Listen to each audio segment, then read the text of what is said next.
Mercredi 6 décembre 2023, une femme a déposé une plainte au tribunal de New York et accuse P. Diddy et deux de ses proches de l'avoir violée dans son studio de Manhattan en 2003, alors qu'elle était âgée de 17 ans, a révélé la BBC. Le rappeur a nié en bloc dans un communiqué. Jeudi 16 novembre 2023, le New York Times révélait que l'ancienne compagne de P. Diddy, la chanteuse américaine Cassie, avait déposé plainte pour viol et violence physique. Protégée par une loi de l'État de New York qui permet aux victimes de violences sexuelles de porter plainte au civil pour des faits qui seraient prescrits, l'ex-partenaire du rappeur est revenu sur sa plainte. Le lendemain, l'ancien couple annonçait un accord à l'amiable dont les détails n'ont pas été divulgués. Si est-il l'avocat de la chanteuse, Douglas H. Vigedor, qui a annoncé cette issue dans un communiqué de presse, vendredi 17 novembre 2023. Jeudi 23 novembre 2023, le magazine People révélait qu'une seconde femme, âgée de 54 ans, accusait l'artiste américain de l'avoir droguée et violée, alors qu'elle était étudiante à l'université de Syracuse en 1991. Selon le magazine d'outre-Atlantique, le producteur de musique l'aurait droguée et sexuellement agressée en filmant la scène.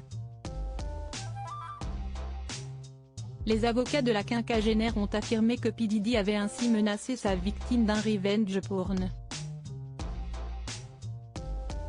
Il aurait finalement partagé la cassette avec d'autres membres de l'industrie musicale. Des individus qui veulent leur moment de gloire. Vendredi 24 novembre 2023, le magazine Rolling Stone a dévoilé qu'une troisième plainte avait été déposée par une femme qui a souhaité garder l'anonymat. Elle a accusé le producteur de l'avoir agressée sexuellement, avec le chanteur Aaron Hall, dans l'appartement de ce dernier au début des années 1990. Mercredi 6 décembre 2023, la BBC a rapporté que Sean Combs, plus connu sous son nom de scène P. Diddy, était de nouveau visé par une plainte déposée au tribunal de New York. Les faits se seraient déroulés à New York, alors qu'elle était âgée de 17 ans.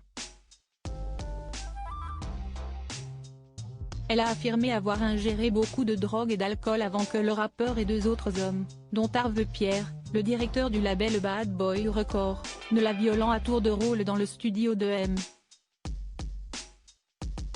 Combs, ont déclaré les représentants de la plaignante. Contacté par la BBC, le producteur de musique a nié en bloc les accusations, AC.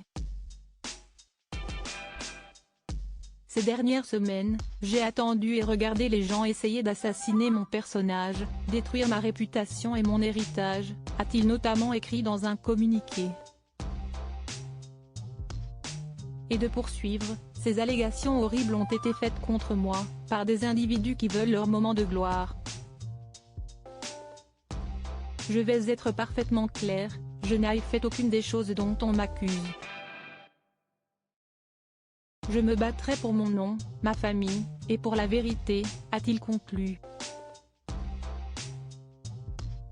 Selon l'artiste de 54 ans, les plaignantes en auraient après sa notoriété.